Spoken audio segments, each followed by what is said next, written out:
はい、皆さんこんにちは。このチャンネルではマウンテンバイクを通して僕なりに感じたことをシェアしていきたいと思います。では今回シーオッターに行ったついでにですね、翌週の月曜日カリフォルニア州のサンフランシスコの北側にあるマリン郡というところに自転車の博物館がありまして、博物館の内容といってもほぼほぼマウンテンバイクばっかりなんですよ。でそのマウンテンバイクの博物館を本当は閉まっているんですけど、特別に開けてもらいました。でそこでマウンテンバイクを生みの親というか設計者で製造しているジョー・ブリーズ、あとまたマウンテンバイクのシリーズレースを開催してたチャーリー・ケリーと、この2人に特別にその場所に来てもらってインタビューしようと思ってたんですけど、彼ら2人はずっと話してマウンテンバイクがどういうふうに始まったのか、でどういうふうに生まれて育ってで今に至るかっていうことを話してくれてるんで、当時の話が結構聞けると思うんです。あとこの動画なんですけど90分間の結構長い動画になってまして、しかも全て英語なんです。でこれをアップロードするかすごく迷ったんですけども、マウンテンバイクが始まった時からの話をこの2人が情熱的に語ってくれたので、やっぱり英語そのままなんですけども出すことにしました。もしこの内容に興味のある方がいらっしゃいましたら YouTube の翻訳機能を使って見てもらえたらと思います。では本編いきます。どうぞ。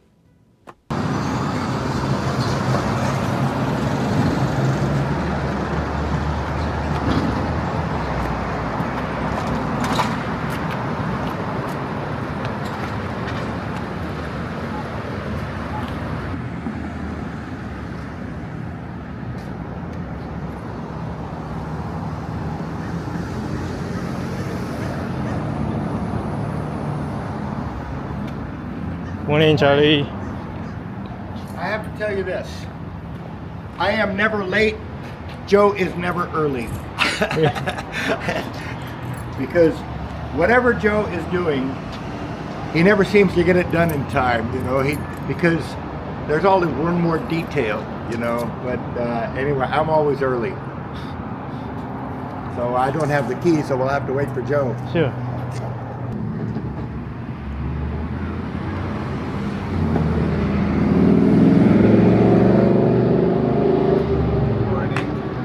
Morning.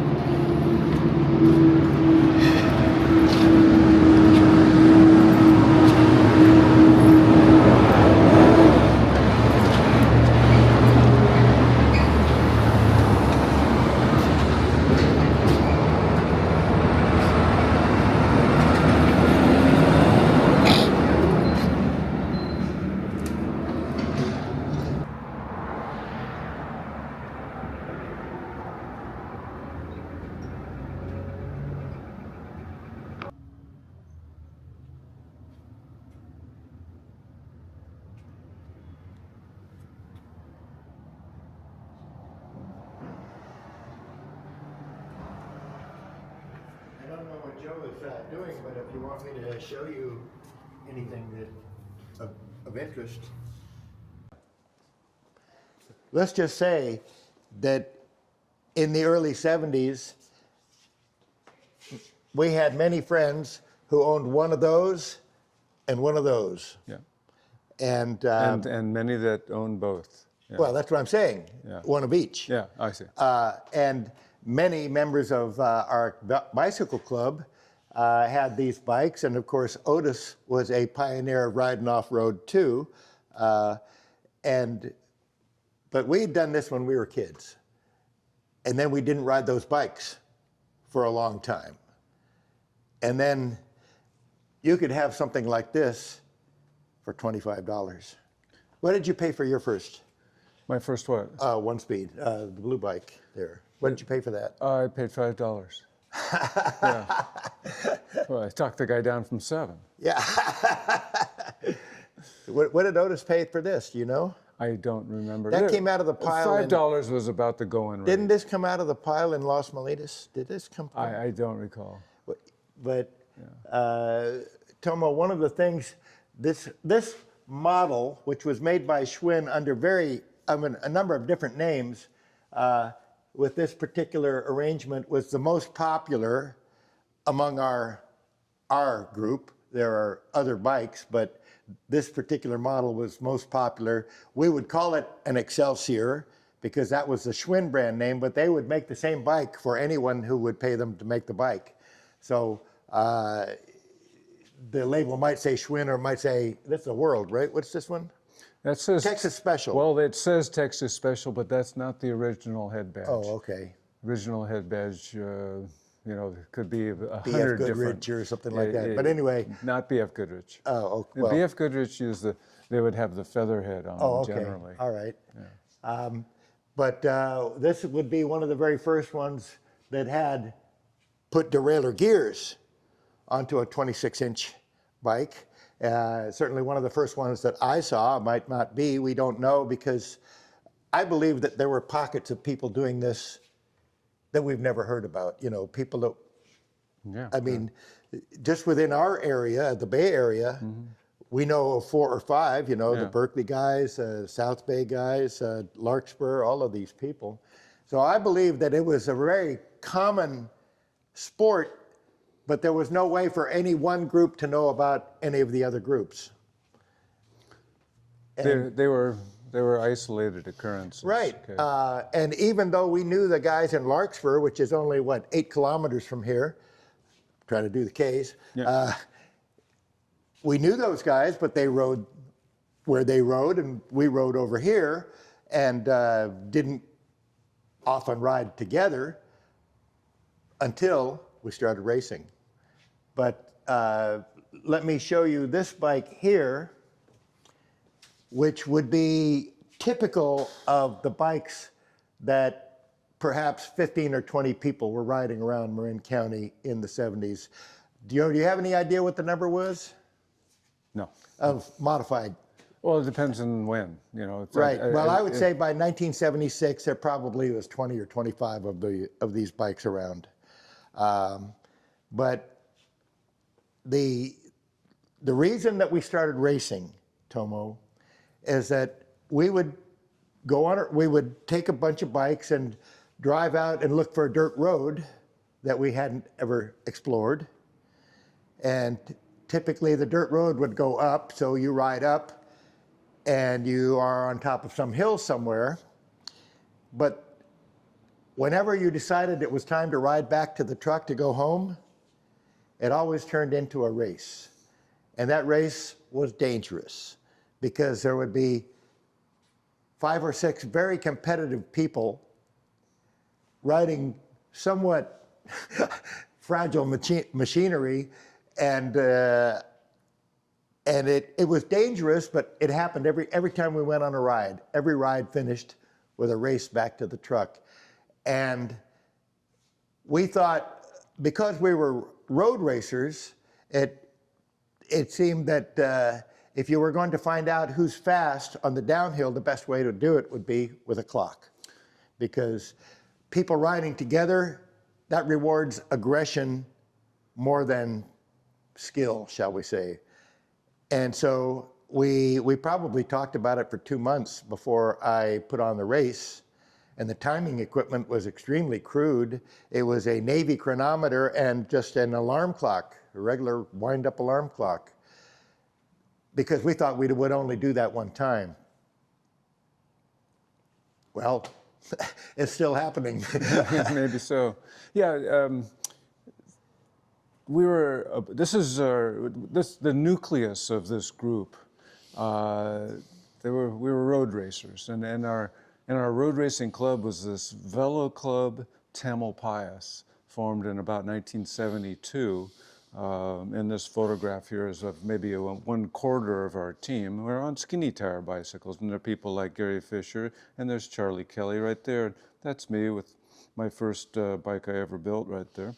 And we are competitors, and this fat tire bike, like Charlie is saying, it would just become our kind of off-season sport to road racing. Once the rain started falling and the trails got muddy, we'd just be out with our friends having fun in the woods. And of course, we were competitors, and one day somebody claims that they're fastest down the hill and there needs to be a race, and that would be this repack race that Charlie was so involved with, the infamous repack race just a few miles west of town that came off Pine Mountain, north of Mount Tam proper, dropped 2 miles in 1,300, it's a 14% grade.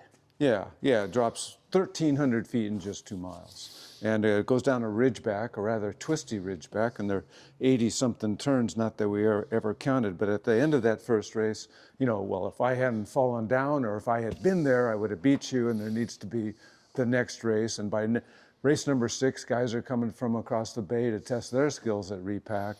And eventually the media would find out about us and publish this story here in Velo News magazine in February of 1978. And what we're doing apparently is mountainside surfing. And we're sliding around the corners because the brakes are so bad.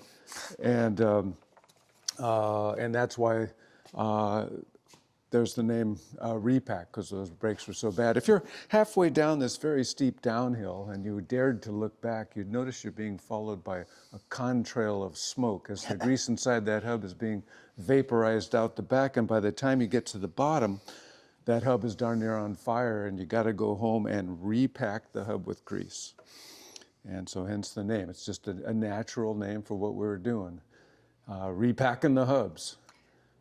And yeah, so it was the coaster brake that we were using at first. So Tomo, my cruiser or modified bicycle became my everyday bicycle. I started riding that more than I was riding the racing bicycle. And the reason is that, for one thing, when you get on the racing bicycle, you have to prepare. You might as well ride a long distance, and anything under 10 miles, I would just ride that. And I was wearing out those frames very, very quickly because they're just not made for someone my size. Well, yeah, and also the distances that I was riding and at the power level that I was riding them at. And the hills you were riding down. Yeah. Right, but anyway, I broke 3 or 4 of these, and every time I broke one, I would have to find a new one, or another one, they're not new, and reassemble everything.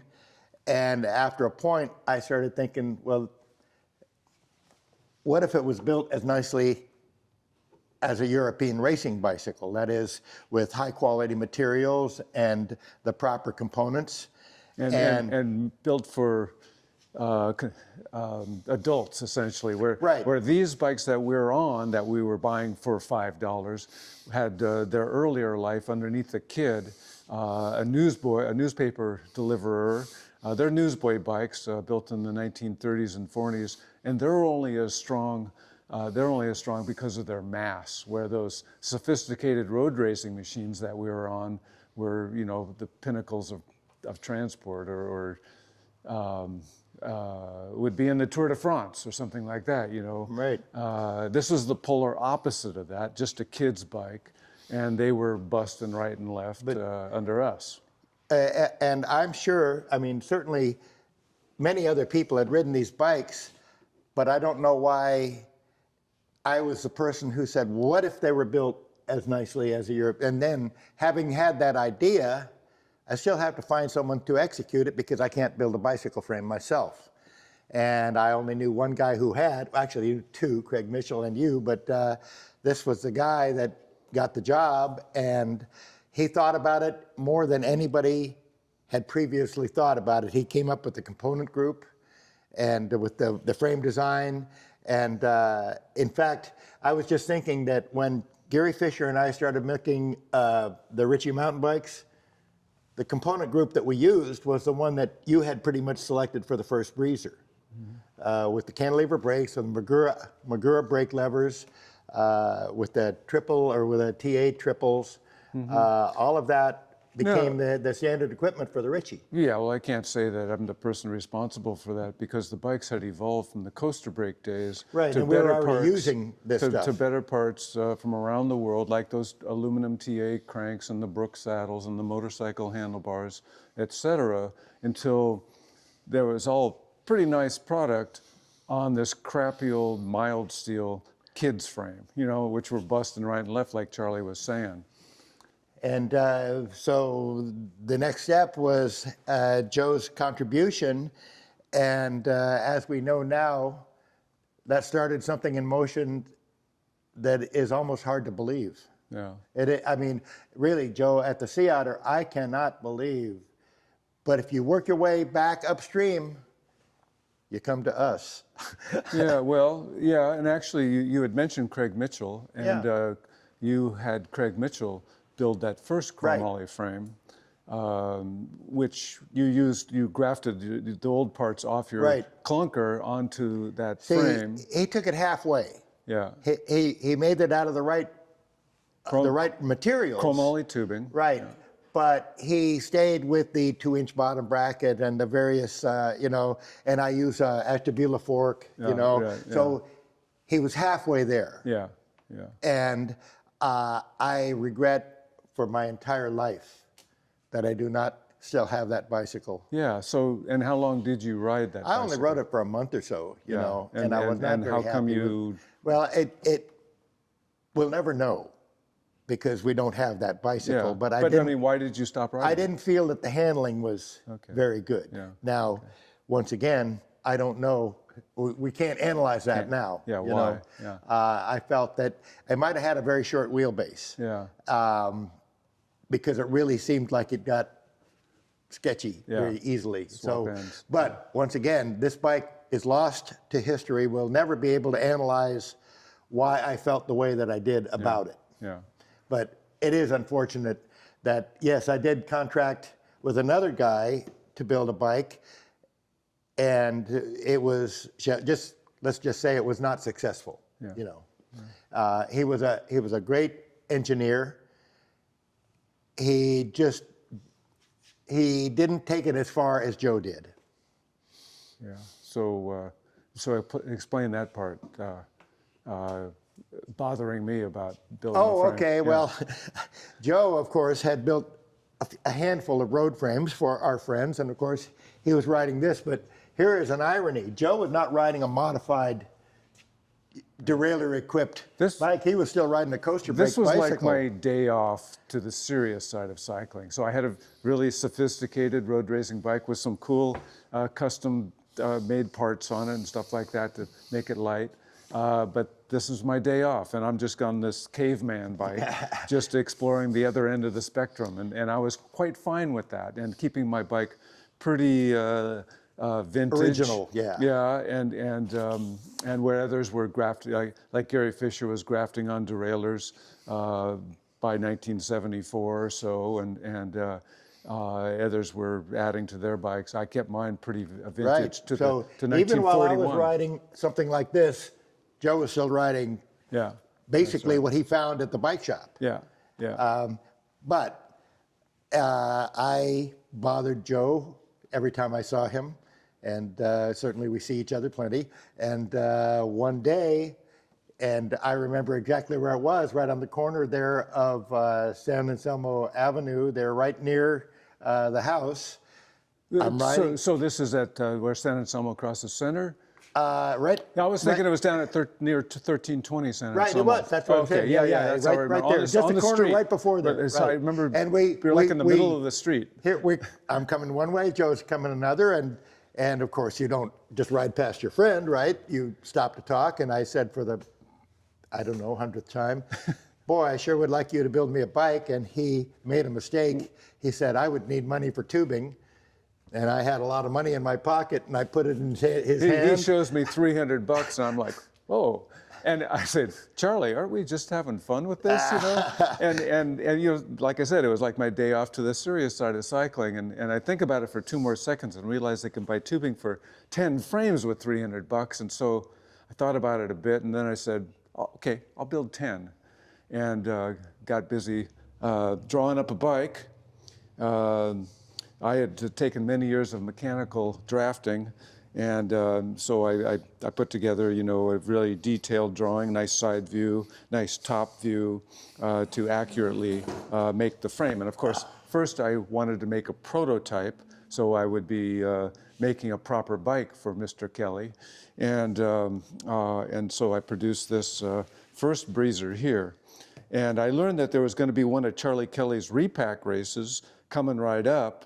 And so I hustled this together, and you can see it's only primer. It's red oxide primer right here. Eventually it would be blue, but for that first race, it was primer. And I rode up from Mill Valley, 10 miles, to the race course at Repack, And here I am standing at the finish line of repack. I had just won the race that day, and having won the race, I was able to sell all the unspoken for of the 10 right then and there, because you could win on this thing. And so this is the first time you had a purpose-built frame all outfitted with brand new parts. It's your first shiny new mountain bike, and as such, of all crazy things, it's in our Smithsonian in Washington, D.C., but Charlie Kelly's bike, which is not here. Where? Well, he's seen it. Alan, it's in the trailer somewhere. Yeah, you'll have your B-roll. And that one, Charlie Kelly's bike, is the essentially first modern mountain bike ever sold. And it's sold to Charlie Kelly because he's the guy who made me do it with his $300. Yeah. So yeah, the clothing we wore. We're still wearing it. Yeah. Levi's, blue jeans, heavier work shirts, and Gosh, and a work shirt. This is actually the very same work shirt here that I'm wearing on my back here, and that's to protect yourself on the single track trails with the manzanita growing in to protect your arms riding down the trails. Same with the jeans. And those are my backpacking boots there that repurpose for sliding around the corners, tripod style, 2 wheels and a foot, trying to scrub off the speed because the brakes were so bad. Well, also, Tomo, as I told you, the first timers were just a couple of clocks that we found. But after a few races, and I realized that I was planning to continue doing this, I spent $150 on these 2 digital timers, which were the very first digital timers I had ever seen. Yeah. This was when a digital watch was a rarity. Yeah, only Dick Tracy wore one. Right, well, he had the communication. But once I spent the money, well, I have to justify spending the money by putting on more races. And the popularity was amazing. As Joe said, there were some guys that we'd never even heard about the Berkeley Trailers Union, Right. But they found out about us, these guys in Berkeley.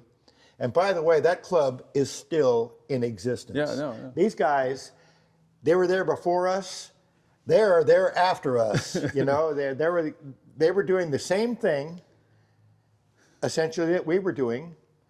And until there was a reason for them to communicate with us, which was the race, we didn't even know about them. That it was a time trial is kind of our only concession to safety. This is at a time before there were decent helmets out there, and you can see from a lot of these photos that we don't have helmets on. We might have hats on. and being a time trial is much safer than, say, a mass start where you're trying to bump your best buddy off the cliff to win the race. Instead, a rider goes off every 2 minutes by themselves. The other thing about a time trial is it puts a number on your performance. Right. And you can say, well, I beat Jim, but by how much? And now you can actually say, I beat him by 8.5 seconds. And the thing is and I didn't realize this at first, putting a number on your performance means you can rate 1 to, you can compare them. Yeah. And not only compare among your friends, you can compare your own performance over time. And it didn't occur to me then, but certainly I'm aware of it now. By putting the number on the performance, suddenly everybody wanted to generate numbers. Yeah, I think it was important to the continuation of the race and having that number, and it was a factor in why we came back on a regular basis to share our passion for the new fat tire bike and for it to eventually propel beyond our own sphere of influence. And that's the difference with repack.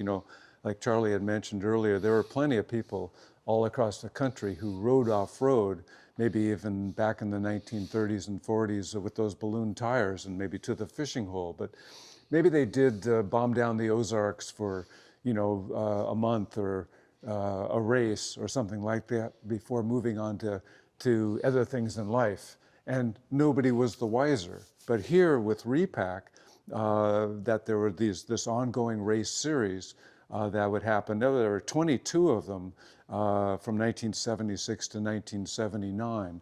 And they would eventually, the media would find out about us and share it with the rest of the world. That's the difference right there. It went beyond our sphere of influence. Another factor that may be at play here, and of course I'm speculating here, but we were adult cyclists riding these bikes that previously only kids had ridden. Yeah. Yeah. And we had adult views of the world and adult sports that we partook in. And it might have been the fact that we were adults on these bikes and adults had never ridden these bikes. Well, I think that was very helpful because we were also part of the bicycle industry, working in bicycle shops. Sure. And being able to communicate to others beyond our neighborhood as to what we were doing. So being older and more connected, we were able to get word out farther and wider to what we were doing. But the fact is, we were doing it on and on and on until people noticed, like Evening Magazine came out with a crew from their evening magazine to do a segment for their Friday night lifestyle show, and this Repack Lifestyle would air on the CBS affiliates across the nation, and this is where Americans got their first glimpse of this crazy thing we were doing out here. And I'm sure there were guys who saw that clip who said, hey, we were bombing down the Ozarks way back when, you know, in the 1930s, because what we're doing is nothing new. People have been riding off-road since the advent of the bike back in the 1860s, and even with the flare of mountain biking along the... Yeah, I went around the world, but there was the Buffalo Soldiers and the 25th Infantry riding off-road from Fort Missoula, Montana to Missouri back in 1897, and people were riding their bikes to the Klondike, to the Gold Strike in Alaska back in the late 1890s, and there were Klondike bikes, you know, these bikes with bigger tires that they were schlepping over the famous Chilkoot Pass in the snow, you know, snowbound Chilkoot Pass that you've seen those photos, you know, the white pass of snow. And the long line of people on it. Like the trail of ants going over the top. And there were guys schlepping their bikes. The dead animals, you know. And you'd get over to Whitehorse on the extension of the Yukon River, and they would ride 350 miles down the frozen Yukon to the Gold Strike at Dawson Creek. So yeah, people were riding off-road on bikes for a long while. But it wasn't a thing. It wasn't a competition. Yeah, I think the competition absolutely improves the breed. That's right. And it did with road bikes from the advent in the 1860s with the pedal bicycle up until about 1900, when a bicycle was not the only freedom machine in the world. And that's when racing became much more about the athlete and much less about the technology. And road bikes stayed the same for 120 years, essentially, because of that ruling that said it couldn't be any different because it's about the athlete. But here, competition was once again improving the breed. Because it wasn't a question of you have to ride this kind of a bicycle, bring anything you want. That's right, and test it against other people. And it was very much about the bicycle. Not just the rider, but certainly people were always looking for the competitive edge, like, hey, I'm going to put on motorcycle handlebars to get more leverage going down that hill, or I'm going to get a bigger chain ring, so hence the multiple gears there, or I'm going to, you know, even have derailleurs so I can ride uphill. What a concept. And so the bicycle would evolve into a much better bicycle for what we're doing and what you could do on just about any bicycle, really. Well, then we started taking them afield, first to the Sierras and then to Colorado. Mm-hmm. And once we started being seen all over the place, the bike started to get attention. Yeah, and about Colorado, I should interject here that Repack first race was October 21st, 1976, and would last until 1984 when it became a political problem. But 1 month before Repack was the first Pearl Pass race out in Colorado from Crested Butte to Aspen over the 12,700 foot Pearl Pass. And that's still going on today. I think the 49th Well, annual is going to happen not this really fall. a race, it's just Yeah, a kind of a moving tour, party. but it's an event that attracts many people and creates a lot of inspiration for people doing more. And so, yeah, we're not the only place on the planet that was doing this. Absolutely, this being a race really helped grab media attention. There's no question. But I want to make sure that people are aware that there were many other people doing this elsewhere and doing it in a big way, like at Crested Butte. And I'm assuming that there are dozens of groups that we have never heard about in any kind of hilly country, you know, where there are dirt roads. I would imagine. Oh, I want to mention this group in France back in the 1950s, the Vélo Club Parisien, who were doing halftime entertainment at motocross races in Paris, in eastern Paris, and riding into the bomb craters and things like this on bicycles, you know, French bicycles that they had been converting to the point where they had suspension front forks, and they even had some hard shell helmets from motorcycling. And these guys were really into it and doing it with absolutely the same flavor of later mountain biking. And so there were those pockets around the world. The world must not have been ready. They had all the right ideas.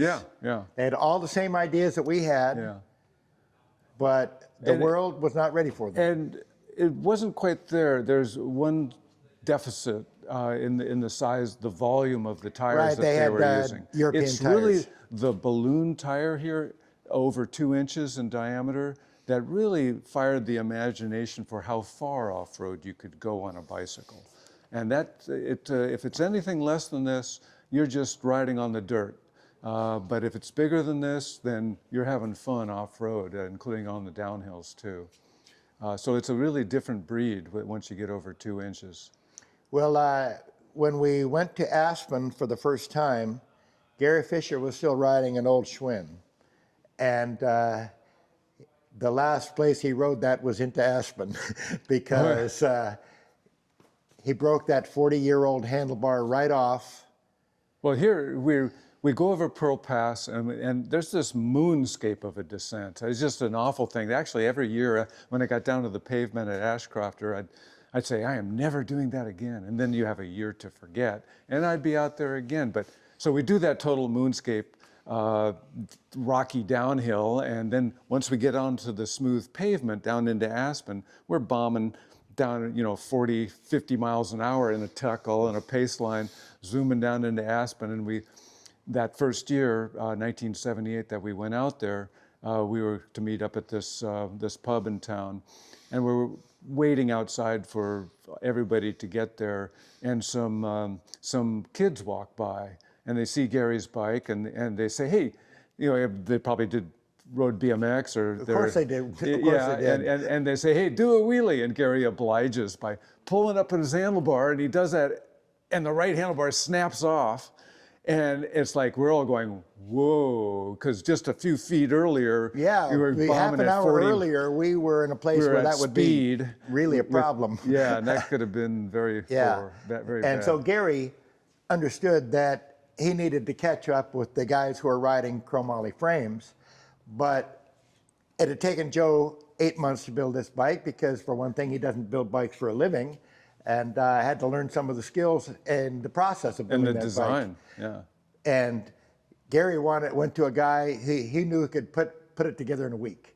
And well, I introduced... And of course, Joe had showed him the bike. So that story of how Tom Ritchie got involved is my buddy Otis Guy and we wanted to set the world record across America by bicycle. We chose to do it on a tandem. In 1976, we made our first attempt, and we probably still have the record to Lincoln, Nebraska, but that's where my knees blew up. We were like 2 days ahead of the record schedule, going stupidly fast, and my knees were torched. But we got into the crack at it in 1979 by Anchor Brewing Company in San Francisco, and we needed a new tandem because I had been hitting my knees on our Eisentraut. It was a little too short for me back there. And so Tom was making some very nice tandems, so we contracted with Tom Ritchie down in Palo Alto to make the bike, and it also had twin laterals like my Breezers, and there was a certain way I joined some tubing together, and I wanted Tom to do that, so I brought this bike down to Tom, and I pulled my Breezer out of Otis's truck, and another frame builder, Peter Johnson, pulls it from my hands and goes off doing a wheelie across the street, and he's jumping curbs like it's a BMX bike, and Tom's eyes are about that big going, what the heck is this? And he said he was planning to ride down the John Muir Trail that summer on 650B bikes, but once he saw the volume of these tires, he was interested, and so I gave him my drawings, and that's when he built this frame here. This is Ritchie #1 right here, the first mountain bike that Tom ever built. He had already built hundreds of road racing frames, had a really good reputation, beautiful frames that he was building down there in Palo Alto. And I told him that Fisher hadn't bought one of my Breezers. Maybe that's another sale for you, Tom. In fact, Gary Fisher was the recipient of Ritchie #2. And a third bike was made to sell on spec down at Sunshine Bikes. James Macway got that. Yeah, like maybe somebody might want to buy that, and that became Yeah. James Macway's bike. A few months later, Tom Ritchie calls up Gary and he says, you know, I just built 10 more of these frames and forks. They're all painted, ready to go, but nobody down here in Palo Alto knows what to do with them. Maybe you could sell them for me in Marin. And Gary hustles on down there and comes back to Fairfax here in downtown, runs into his good buddy Charlie Kelly, the repack impresario, and says, hey, Charlie, come check this out. And opens up the trunk of his little BMW with these 9 frames stuffed inside and says, you want to go into business? And Charlie's like, yeah.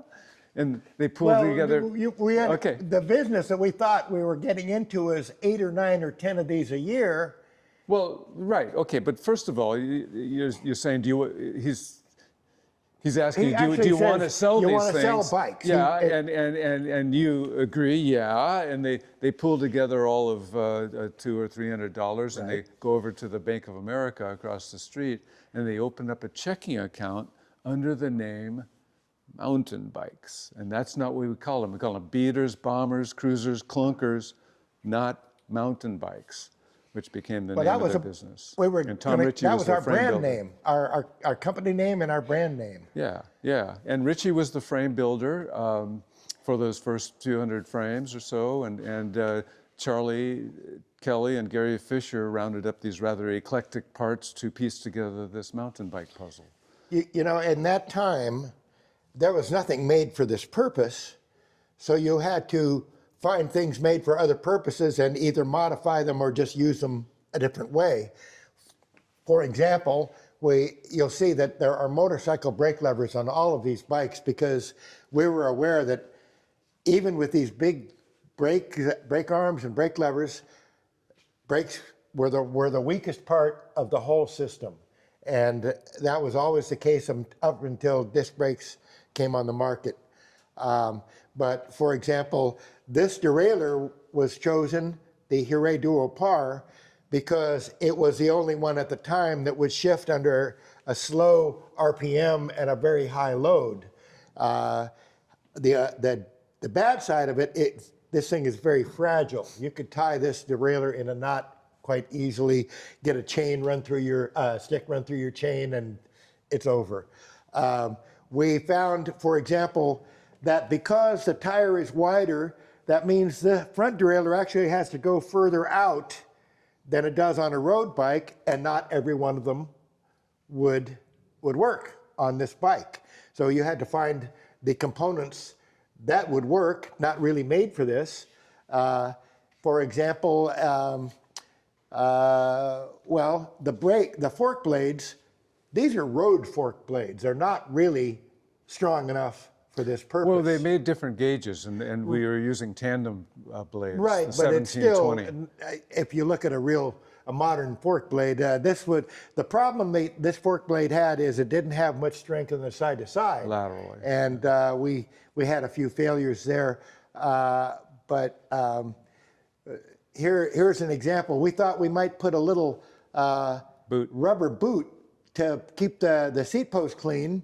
And this is a little ring that was going to anchor one end of it. And then we contracted the company that made them, And there wasn't anything that they had that would do that job right then, but they said, sure, I order 25,000 and we'll make those right up, you know. But, well, 25 was more what we had in mind. But anyway, so they're kind of a relic that kind of identifies a certain era of Ritchie bikes when, because there was just one production run that had that treatment. Yeah.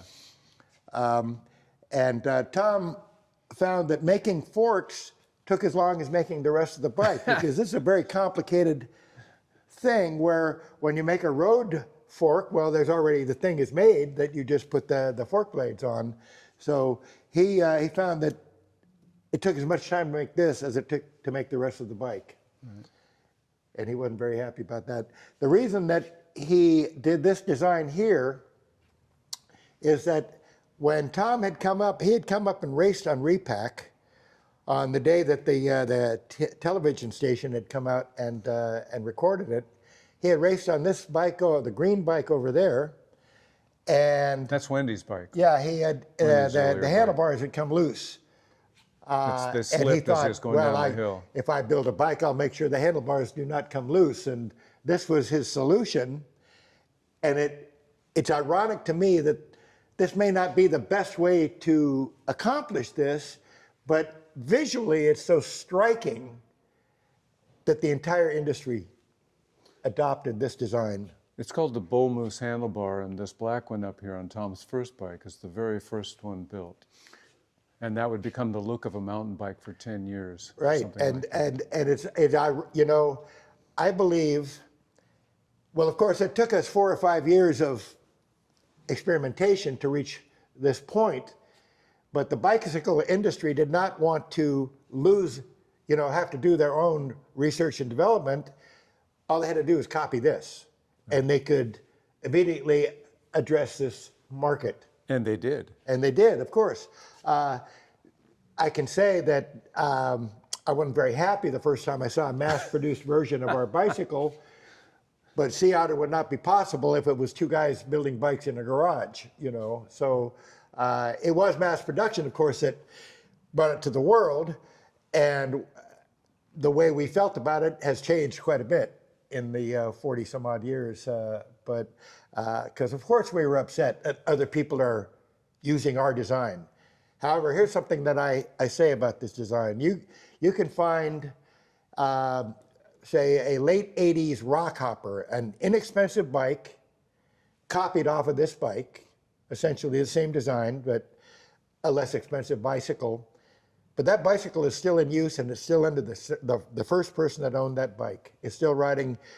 And you won't find an inexpensive bike, you know, a town bike, a 3-speed, that is going to go 40 years with one owner. Mm-hmm. But here we have something that cost them maybe $300 or $400, almost 40 years ago, and it still works. And the reason it still works is because the design is so good that it does not have to be an expensive bike. It just has to follow this design. And many are living a second life as a town bike.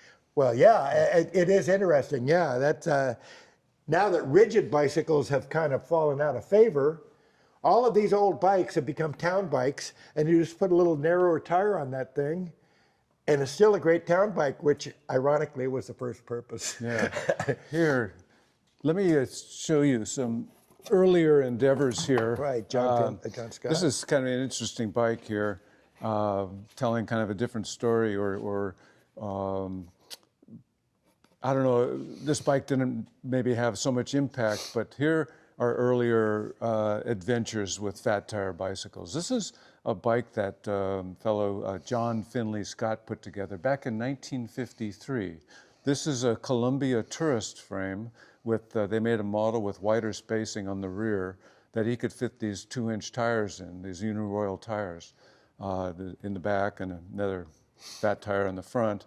And he's running 9 speeds. He's got a 3-speed internal shifted up here with 3-speed external, you know, freewheel. And the idler is down here. The slack taken up by this Super Champion type chain taker upper. That must have been a pretty, it's idler, but Yeah. there must have been a very powerful spring behind that thing. Yeah. Yeah, that was common in the 1930s, that design right there. And so anyway, this is what he called his cow trailing bike. And he was cow trailing at first, and he was up at Reed College in Portland, Oregon. And then he would become a sociology professor at University of California at Davis towards Sacramento. And he then would explore the Sierra Nevada and old logging railroad beds with what he called his woodsy bikes. And he was kind of in on the ground floor, the early ground floor of the gravel bike movement with his woodsy bikes and going out to Death Valley with those and such. And so he became really interested in what Gary and Charlie were doing with their mountain bike business. They were in the same family there. Well, you know, essentially we were the same people he was, but we were there 20 years later, you know. But he was a big investor. He was one of our only investors in the company. Yeah. And his investment was in the form of, he had a huge pile of these chain rings. TA cranks and chain rings, which had really wide range gearing capability. And that's what we were using on all of our bikes. Because they come in a triple and a very small inner chain ring, and he had purchased a lot of them, and he found that he didn't really have a use for them. He just gave them to us, and said, you know, pay me sometime. Yeah. I don't know if he ever did get paid, but they went on all of our bikes, and of course, were spec'd on the Specialized bikes as soon as those came out. So this mountain bikes company of Gary and Charlie's was formed in the fall of 1979, and it was the first bike shop, it was the first bike company to focus 100% on this new fat tire bicycle. And being focused on it all day long, they're soon selling these across the country, and even in Flatland, Florida and Chicago. And I remember visiting their shop, which was just 3 blocks down from the museum on Center Boulevard, back in 1980 or something, and I remember on Gary's desk was this English magazine, and in that magazine is this English gal, and she's got her 6-shooter and cowboy hat and spurs, and I have no idea where she found those in England, but I do know where she got the bike. It's a Ritchie mountain bikes, which is a mountain bikes product where Tom has made the frame, and I'm thinking these guys are going to send this thing around the world. It's a tremendous contribution to the sport. It's just, and Gary would eventually buy out Charlie's interest in the company and go on for many years, and the brand would go to Trek by 1993, and Gary would contribute to the sport and actually name the new big wheel, the 29er, and things like that, only stepped down a few years ago from Trek. In 1981, Specialized brought out the first good tire. We had been using these Uniroyal knobby tire designed in the 30s, a very low performance tire, but the only thing that fit on the wheels that we used. And it was obvious that a better tire was needed, but even if you can make a bicycle in your garage, you cannot make a tire in your garage. You need an industrial process. And finally, Specialized, which was then a very small company, brought out the first good tire, or the first tire made for this purpose, the stump jumper tire, which we have right here. 1981. And of course, as soon as we saw those, those were going on every Ritchie mountain bike that we sold. Yeah. And of course, we were probably their biggest customer. I have no doubt. Yeah, probably one of the biggest changes of that moment was the aluminum rim yes. From Araya and Yukai came out from Japan in 1979. I believe it was developed for the cruiser class racing down in Southern California, grown-up BMX racing, if you will. So that cut the weight quite a bit, and actually it was a stronger rim to boot. And then the skin wall tire, as Charlie's mentioning, with first ones like the snake belly. And it's amazing. Took a kilogram off each wheel. Yeah, so between the two wheels, you saved 6 pounds of rotating weight. Yeah. So. And that that launched the performance. I mean, that improved the performance immensely. Yeah, and made the ride totally different, where before, with those monuments to mass, you would ride through the bump, and now you bounded over the bumps. One other thing, you had a little more friction for your brake. Not much more, but a little more friction. You had less friction when the rim was dry because the chrome rims actually had better coefficient. But when they were wet, you almost had almost zero friction with the steel rims. And also, if you'll so notice, it was a better balance. we for sure. used these brakes that had the biggest contact and the longest arm to get obviously the most pressure on the rim and the most friction that you could apply. These were not made, these were made for tandems, and so we had to actually modify these brakes to use them the way that we did. But once again, it was the biggest, most powerful bicycle brake that we were aware of, and we made our own cables because they were thicker than the standard bicycle cable to get more power on the brakes. And of course, we used the big brake levers also, but I think we were always unhappy with the brakes until the disc brake came along. These are motorcycle brake levers from Magura in Germany. So yeah, they're pretty rugged, and yeah, like Charlie said, it went from 5mm housing to 6mm housing. Well, and also you put the stops on the frame so there's no housing that is compressing here.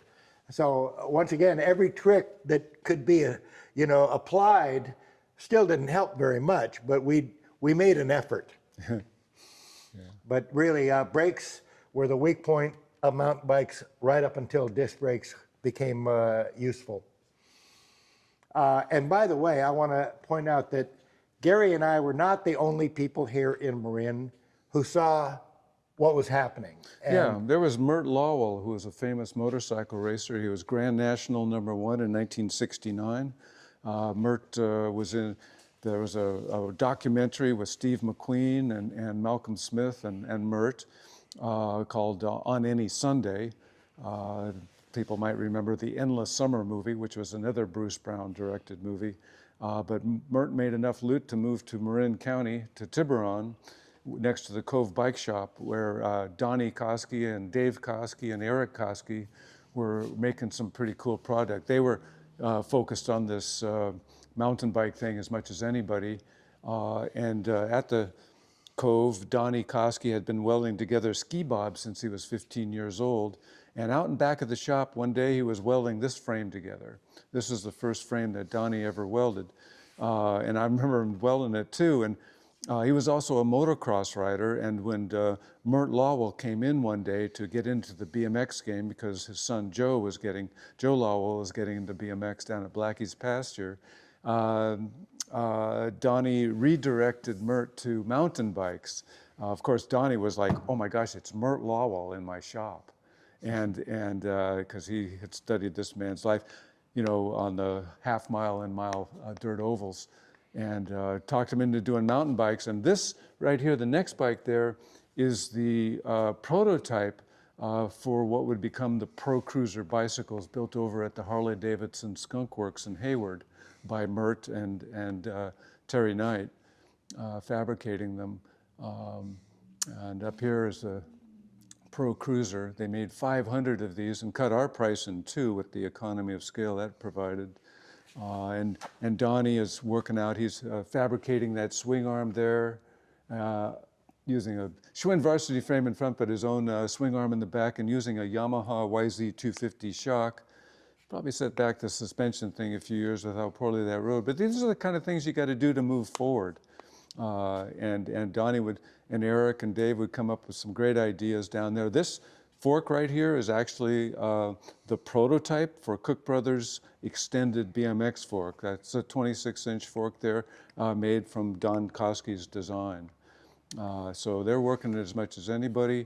Eric Koski, the eldest son, is making the famous Trailmaster bicycle with some interesting fabrication touches here that Eric and Dave Groot came up with way back when. Three-dimensional dropout there. I took one look at that one day when Dave wheeled it into my shop, and I said, duh, that's the way to do it. And yeah, and the other locals, fellow Charlie Cunningham here in Fairfax made this bike up here. It's the first aluminum frame mountain bike ever made. It's out of heat-treated aluminum. Charlie was a aeronautical engineering student at UC Berkeley across the bay, where he learned that, yeah, aluminum was a good structural material at a time when it had a very poor reputation in the bicycle world from past mistakes. And this was Charlie's essentially his test bike. And this was like a spaceship landed in 1979. It's like, oh my gosh, what is this? And oh, that sloping top tube, that'll never do. And wide space hubs, why? And single chainring, we're all on doubles and triples. Back then it was all ugly. Today it's all beautiful. Maybe the drop handlebars are the last shoe to drop on this mountain bike. But there's so many new ideas. There were so many innovations in this one bike. I made this photo collage here to identify each of them. But way ahead of its time, and a few years later, he would found Wilderness Trail Bikes with Steve Potts and Mark Slate, WTB. Ironically, if you rode that bike to a current bicycle event, nobody would look twice at you. They say, oh, he's got a gravel bike. Oh yeah, that's a gravel bike. Because now that particular configuration, like John Scott's Woodsy bike, maybe the time wasn't ready. The time is ready for that bike, but Charlie was 40 years ahead of that time. Yeah, and it's a mountain bike. I mean, you can do things, you can race repack on that bike if you wanted to. Some gravel bikes you cannot. And Charlie was a very good racer himself. He won the Veterans National Championship in '84. And Charlie was one of the first mountain bikers to use toe clips, which I didn't really care to do because of trying to get my foot out at the right time and all that. But actually on a long downhill, a long bumpy downhill, it works well because it allows you to relax your legs, which are really your suspension. Your elbows and suspension the elbows and your knees are your main suspension aside from those fat tires. And if you have to have your feet firmly on the pedal, you can't relax them enough to absorb the shock well. Of all the bikes being built in Marin County, this was I love this design. These guys had a great design. What they did not have was Tom Ritchie building them, because Tom Ritchie could build 50 bikes in a week if he felt like it. In 3 years, they built 50 of these. Yeah. And if they had built these in any kind of the numbers that we were putting out, they would have been as well recognized, because this is a beautiful design. Yeah. Beautifully executed. Yeah. And it's unfortunate, but I think that because it was three brothers, they argued a lot about what they were trying to do and maybe had different philosophies, but it just is unfortunate that their production was so low because their bike was so great. Maybe.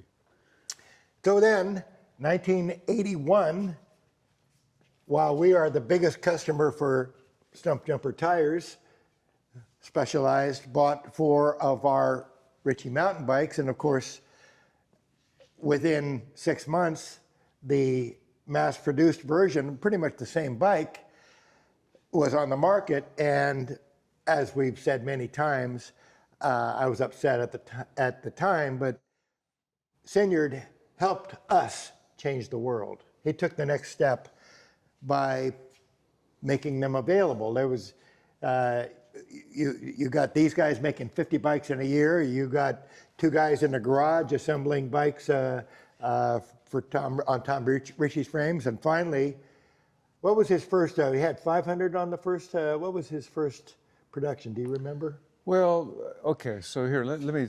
I'll take my crack at the story. We can piece it together, maybe.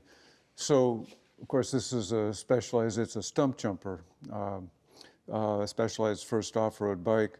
Give you a little history on Specialized. This is Mike Sinyard right here, and in 1974, he founded Specialized Bicycle Imports, and they brought in parts from all around the world, but not bicycles until 1979, when they had a couple of touring bicycles built in Japan. The Sequoia over here and the Expedition. And in 1980, Mike is going through his spreadsheet of all the parts he's selling, and he's wondering, who are these guys in San Anselmo, this mountain bikes company, and why are they buying all these different parts? And so he has to go check it out. And he goes away from mountain bikes with 4 of the Ritchie-built mountain bikes that Gary and Charlie put together for he and his friends down in San Jose. And at that same time, he would send his frame designer, Tim Neenan, over to Japan to oversee this new product, the Stump Jumper, a fat tire bike. And so Mike is not just another guy with the vision of where the mountain bike might someday go, but he is one with the ability to run many ads in the magazines, which he does. And he has catchy taglines like, it's not just a new bicycle, it's a whole new sport, which really gets the mind turning, even though people are like, what is this? And he was right, by the way. And he was very right, by the way. Yeah, and he would not only run magazines ads, but he doubled his marketing budget for the Stump Jumper project. And that really helped bike. So of any one bike, this one just propelled this forward by quite a bit. There were others at the time coming out with fat tire bikes, even a higher production bike the year before, but they didn't commit to it like Mike Sinyard did, and that was what was so important about that. And they chose a good design, which I think Charlie alluded to, that it looked very much like the mountain bikes they were making. Well, and also, even the component group was borrowed from, from, I mean, they weren't starting from scratch. Right. They did their research. And or somebody else did. I am proud of it now. Obviously, we were very upset about it at the time because we saw it as a competitor, but in fact, they were not competitors, not really, because our markets were actually different markets. Yeah. We were selling handmade, very expensive bikes, and there was always a market for those. Yeah. But this will put hundreds of people on bikes, and we were going to put dozens of people on bikes. This retailed for $750, and it's a 1982 model year. The first ones came out later in 1981. But yeah, it really, as Mike Sinyard says, it opened up the tent to more people, for sure. So, speaking of aluminum bikes back there, with Charlie Cunningham's first aluminum frame mountain bike ever, Jackie Phelan, see, that bike of Charlie's, people said, well, that'll never fly, okay? But this is essentially the aluminum frame bike that made it fly. And Jackie Phelan here raced her whole professional career aboard her bike she lovingly called Otto. It got her everywhere. And that it held up for her whole career.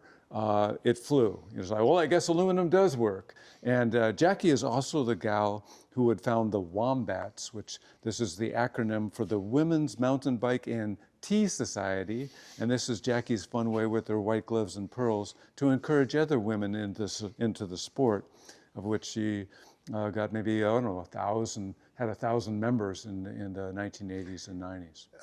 What that brings up a really important subject as far as I'm concerned, and that is that when Joe and I, well, when I started riding bikes after Joe, well, 9 years older, about the same time, but you didn't see women on bicycles. You didn't see, and one of the reasons was that a racing bicycle was such a delicate, high maintenance steed that very few women wanted to learn the skills of maintaining that bike.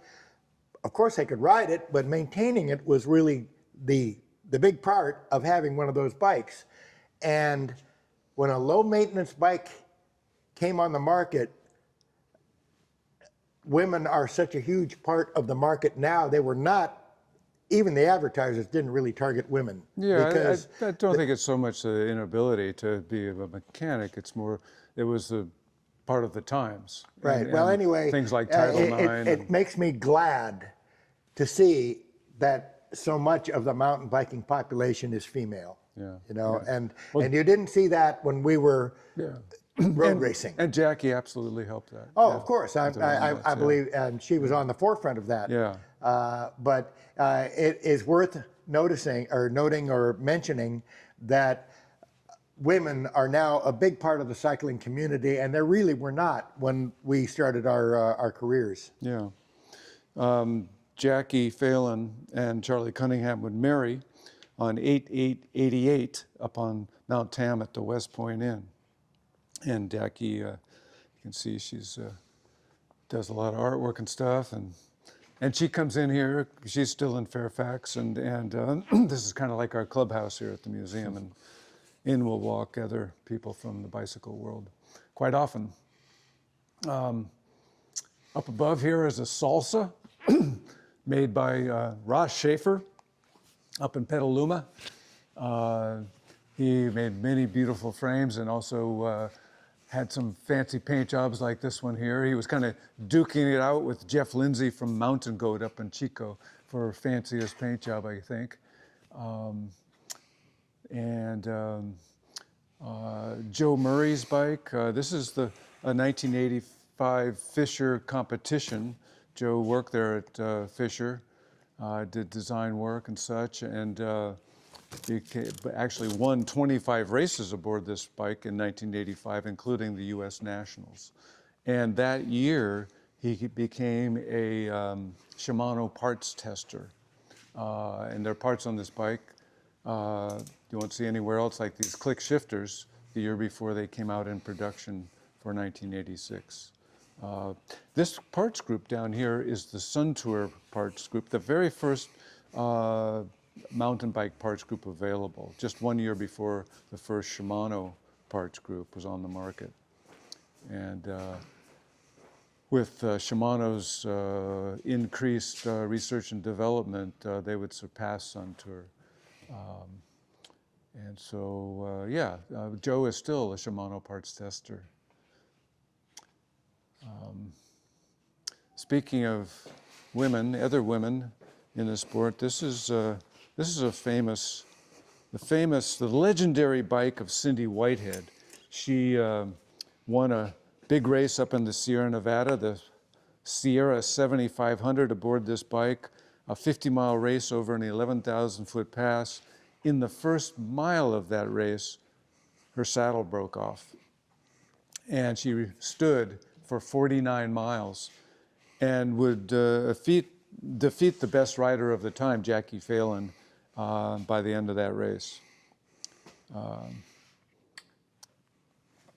They should point out Hans's bike. Because, yeah, up above, this is one of Hans Ray's bike, Hans No Way Ray, the early day Danny McCaskill, racing for GT. He's still riding for GT, or riding trials, and doing exhibitions around the world, and showcasing mountain bike venues in all the big cities in the world. He came out here to do a Slay the Bay video for our Bay Area mountain biking, and he got Otis Guy and me and Charlie Kelly out on Repack for a little video session for his Slay the Bay.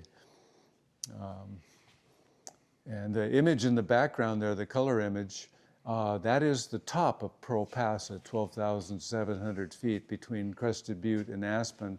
And there are a lot of the usual suspects in there, like Gary Fisher and Charlie Kelly in the Velo Club Tam jerseys.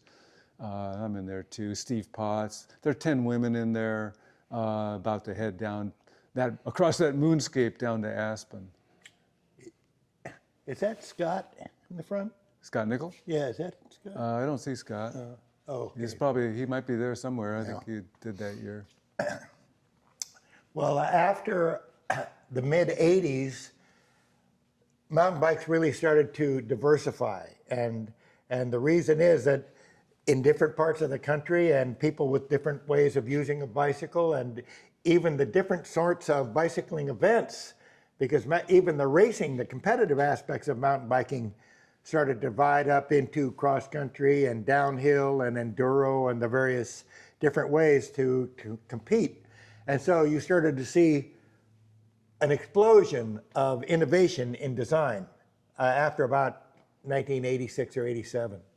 One of the first would be, of course, the elevated chainstay, which solved a minor problem but created a few major problems. And interestingly, a lot of bicycle companies used this design and then abandoned it immediately. You don't see that anywhere the elevated anymore. chainstay. not so much the bimetallic frame, which Fisher would do with their CR7 and Paul Brody would do. Even the Kestrel used Elevated a version chainstays. of that Oh, design. you can see it all the way down, yeah. But interestingly, this particular idea, like I say, it solved a minor problem, but it created major problems. And every bike company tried it and then abandoned it immediately. And then you started seeing suspension, of course, around the end of the 80s. I think the first would have been the RockShox, of course. Actually, let's back up a little bit, if you don't mind coming down here, Tomo. The first suspension was not actually on the front of the bike, it was on the rear of the bike. Oh yeah, the Skinner bike. So this Brian Skinner down in Southern California came up with these descenders. He and Dan Hannebrink, I think Dan Hannebrink welded this frame together, but they showed up, both of those guys showed up at the 1983 repack race with rear suspension. Yeah, and but they found that it couldn't handle repack. They couldn't keep the chain on. okay, yeah. Well, there's a learning curve for sure.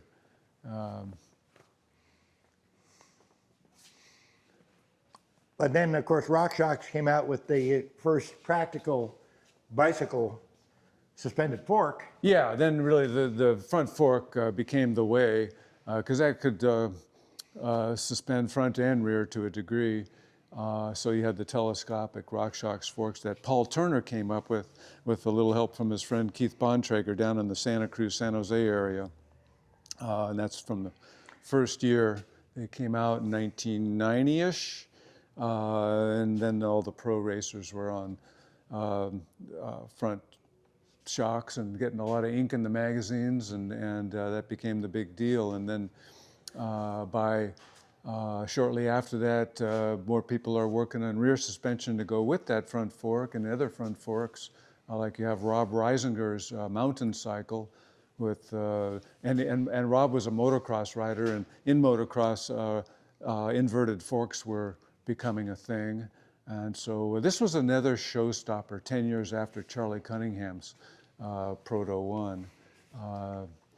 There was a hush over the room at the trade show that year when this entered into the fray. Well, one of the problems with the first suspended bikes was that they had not worked out the powertrain and the suspension working together, because the problem with a single pivot design like this was that when you're trying to ride uphill, you did a lot of bouncing rather than going straight uphill, and it turned out you need a little more complicated system to make sure that the power goes onto the ground. Yeah, like where to put first with the single pivot suspensions, that people had to figure out where that pivot point should be, and it's somewhere in line with the pull-in chain right there.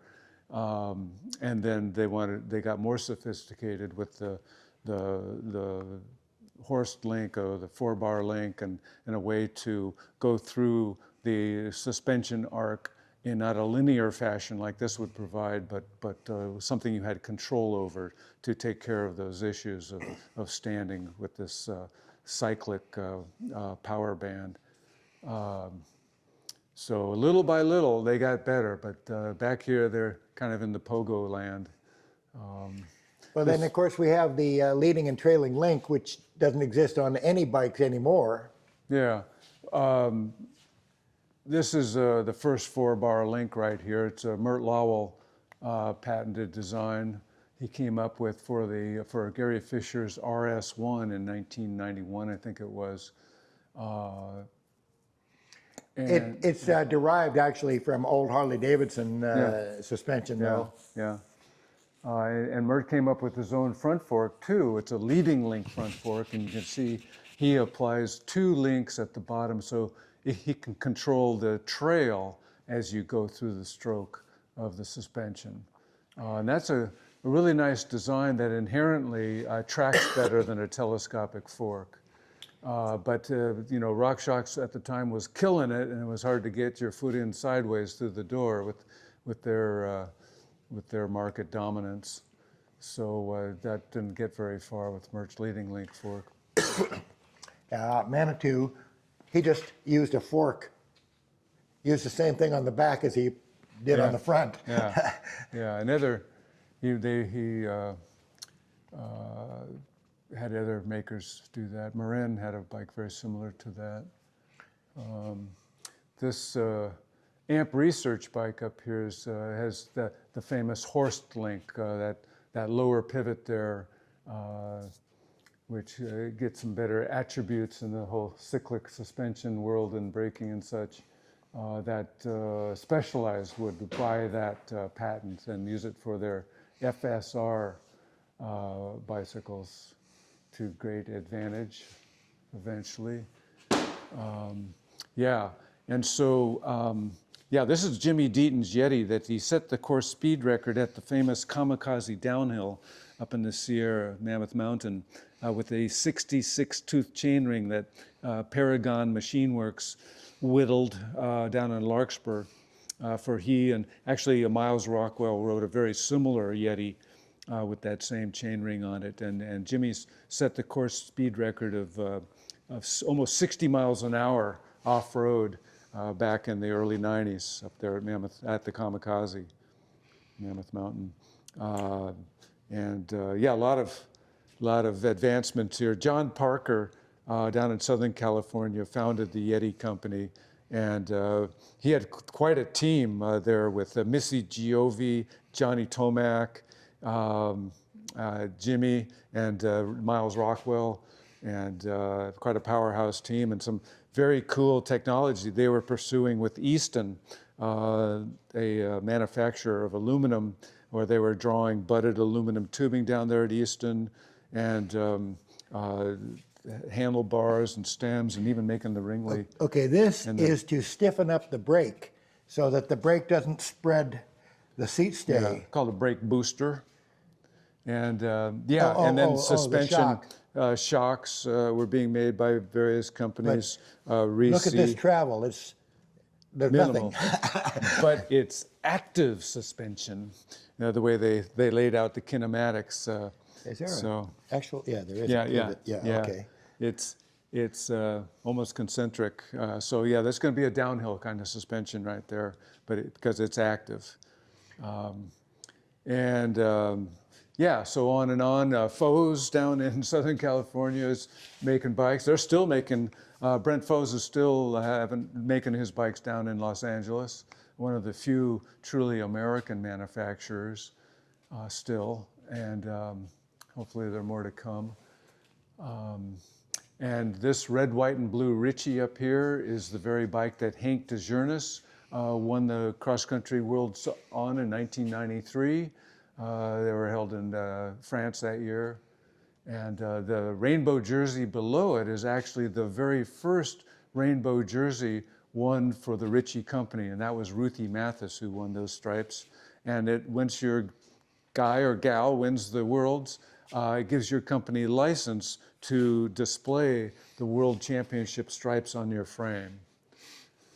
They've put a time limit on that though now. Is there a time limit? Yeah, and because by now, 60 or 70 years into World Championships, there's almost no company left that hadn't had a share. And I just heard that they are going to put a time limit. If you hadn't had one in the last whatever, you really? can't How display it. about Because that? really, every bike company now has been represented at some level. By the way, this is one of Thomas Frischknecht's bikes he raced on for Ritchie. He won the St. Wendel World Cup in Germany in, 1997 or so? What does it say? It's 1997, thanks.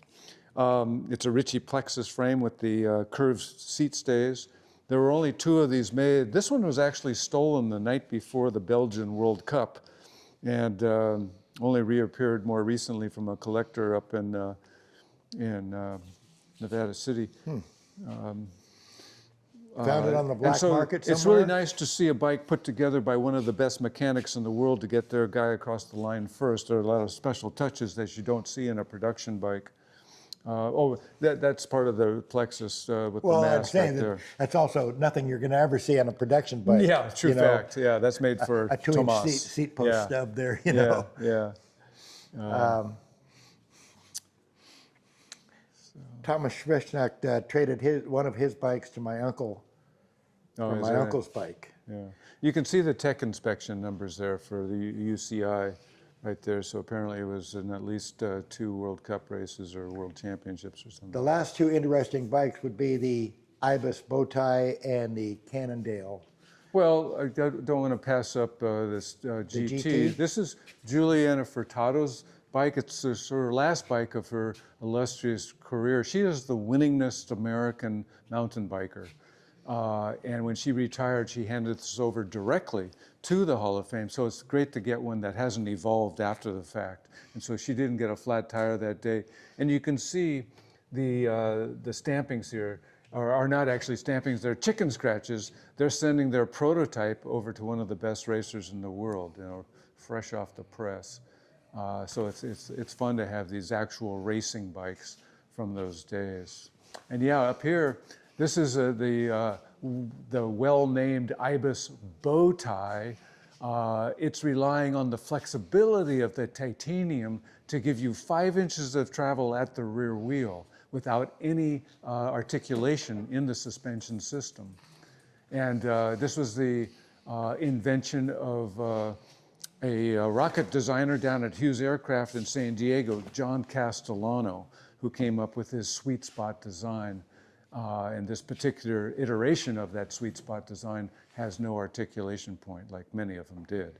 And he was able to, back in the day before many bicycle designers had finite element analysis with FEA, he could digitally create a frame in a computer and run it even through a stress regimen, and you can figure out where the hot and cold is on the frame, and it would save a whole lot of time from making physical iterations of the frame.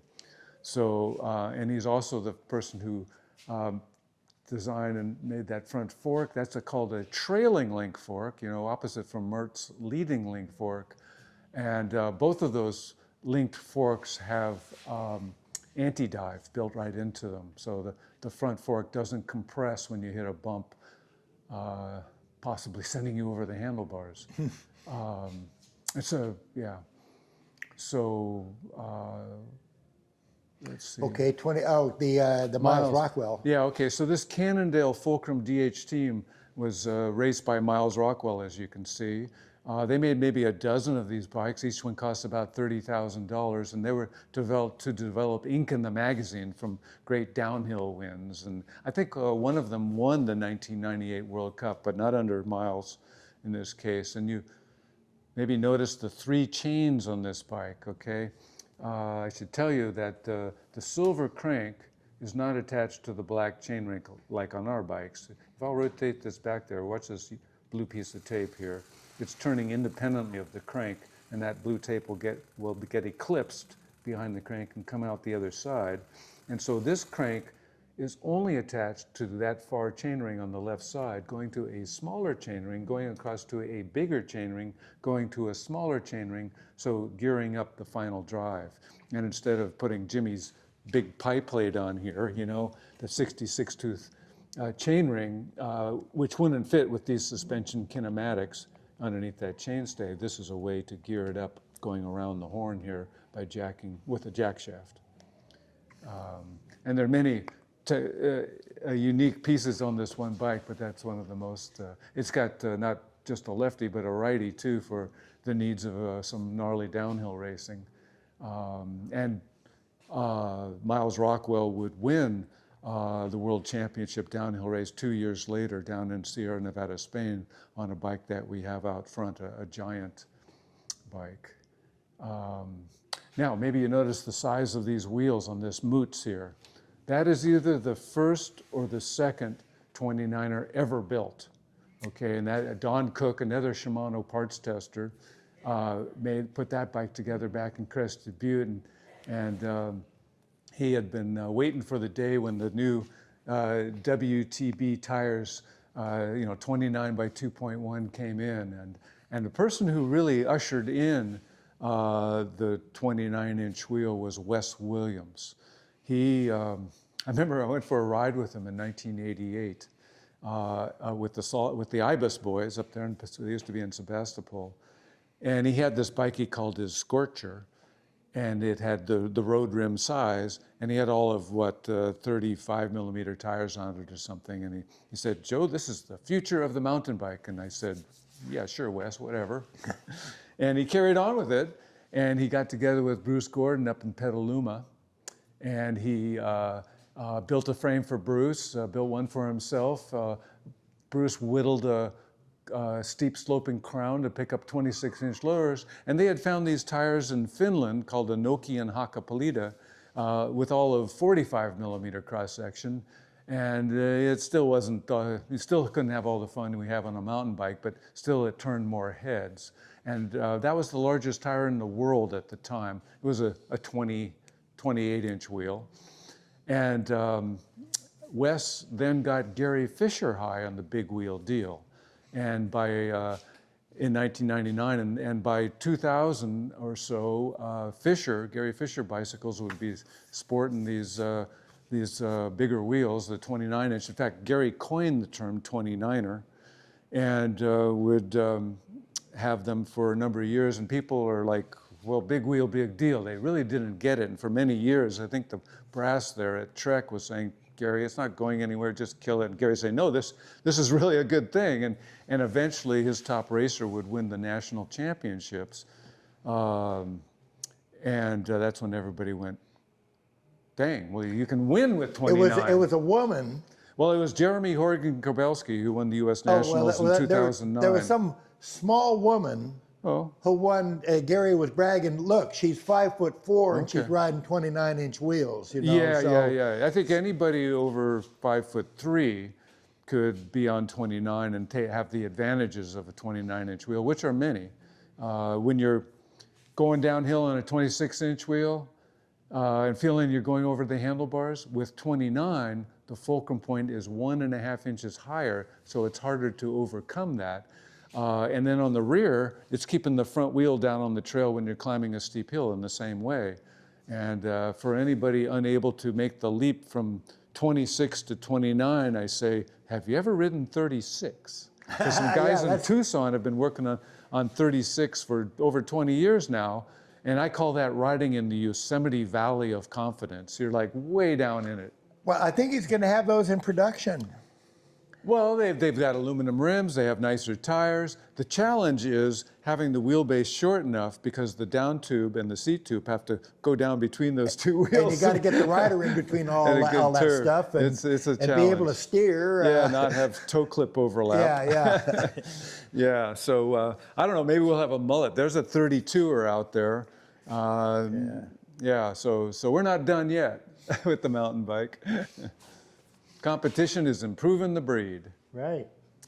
Yeah. Any questions? Here, one more. I want to kind of round out the suspension story with this bike here. Okay, this is Nino Schurter's bike. Nino won the 2013 Worlds on this bike, but it's the first world champion cross-country bike to ever win with full suspension. So finally, suspension is becoming good enough for a cross-country race. And Nino is, heck, he's now 10-time world champion. You can see the stylized rainbow stripes with the Swiss cross here, him being from Switzerland.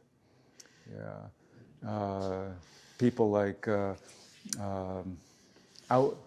gosh.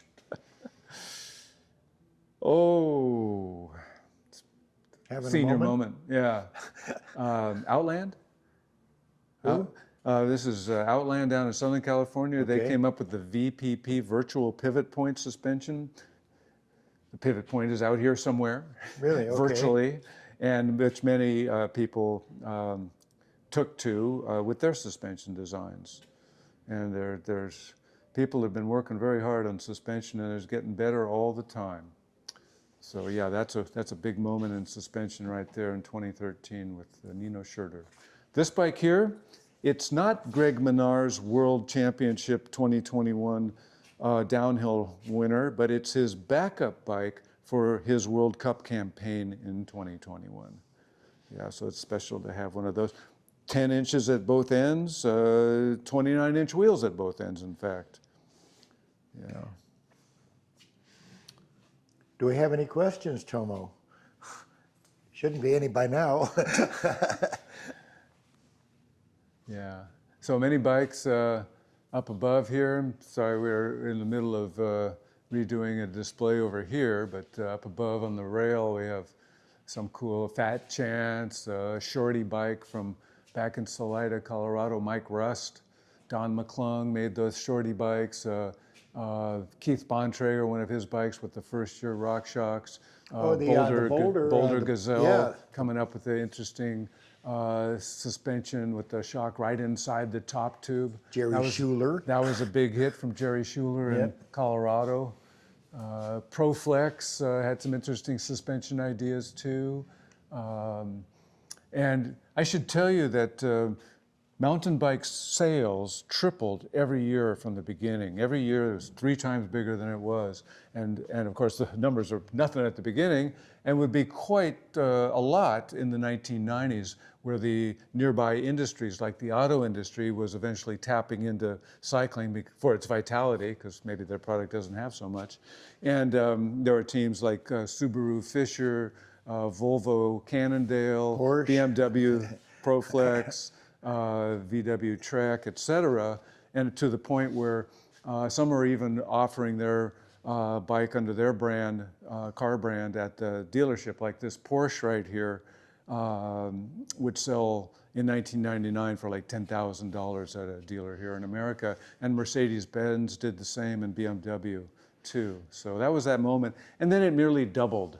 The sales doubled after that. It's not the same thing. When something triples, it's like everybody pays attention. It was 1987 when bikes with big tires outsold road bikes. Road racing bikes, yeah. That was basically just 5 years from the introduction, the mass-produced version of mountain bikes, to taking over the market. Yeah. And, you know, I say this quite often, that mountain bikes are the most important development of the bicycle industry since it started, you know. Yeah, it's had quite a run too. Yeah.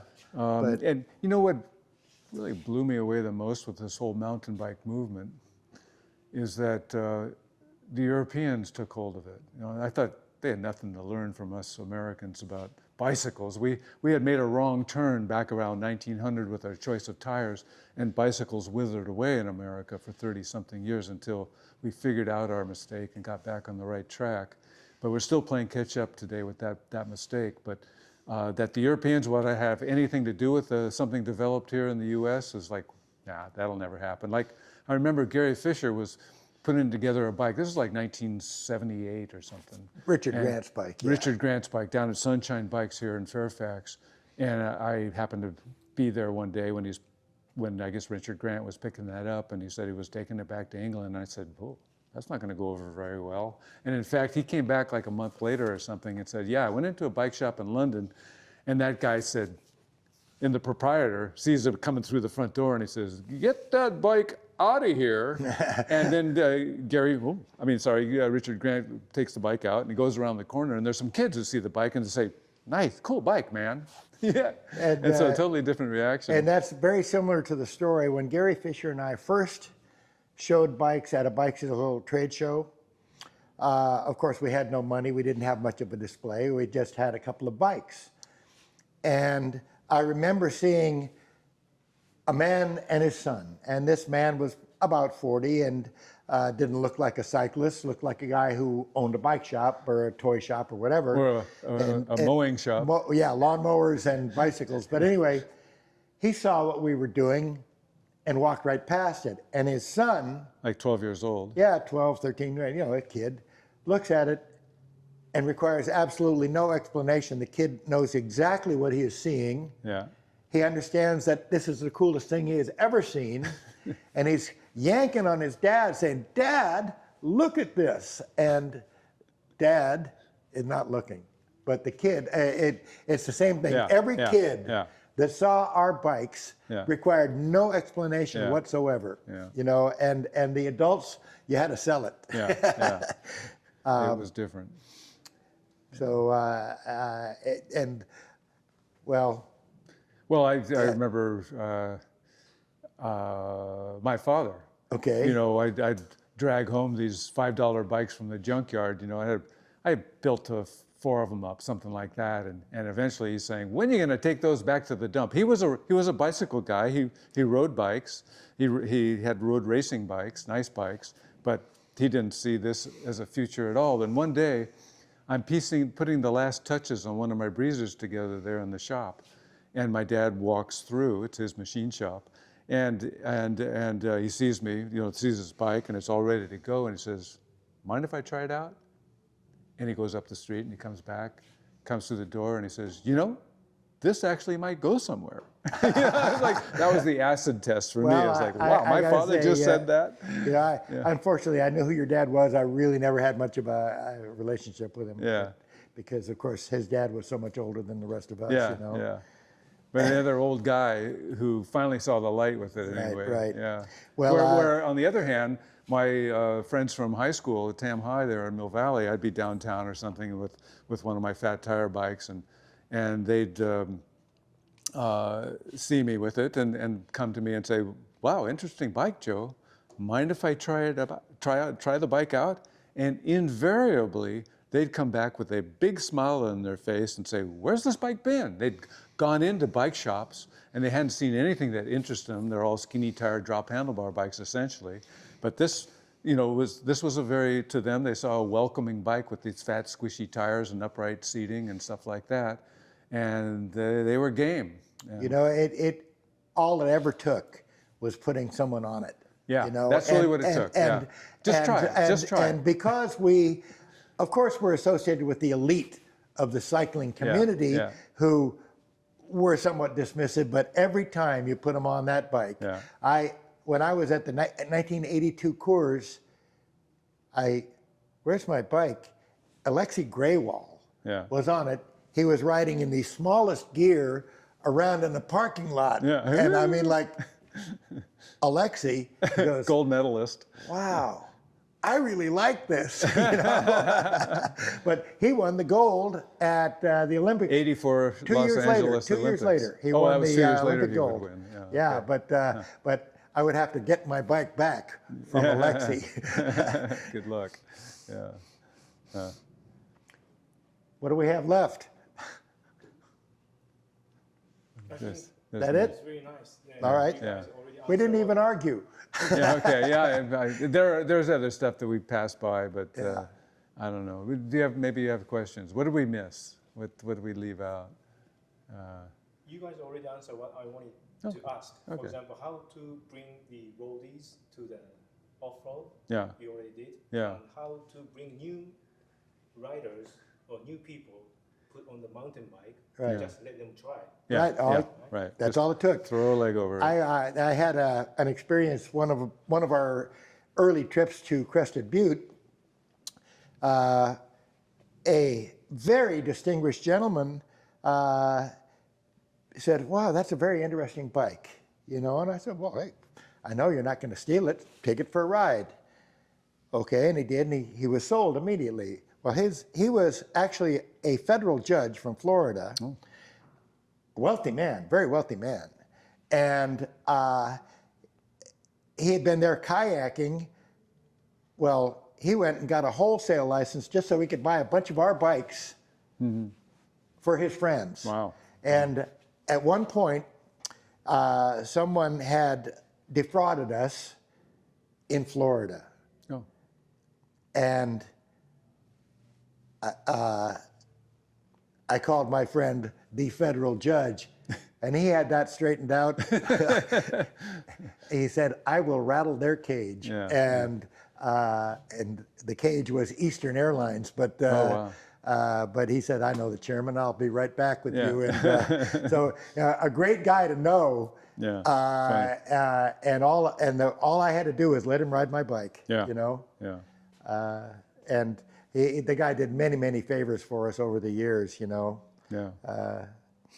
And of course I have lifetime friends who are my lifetime friends because I sold them a bike 40 years ago. Yeah, right.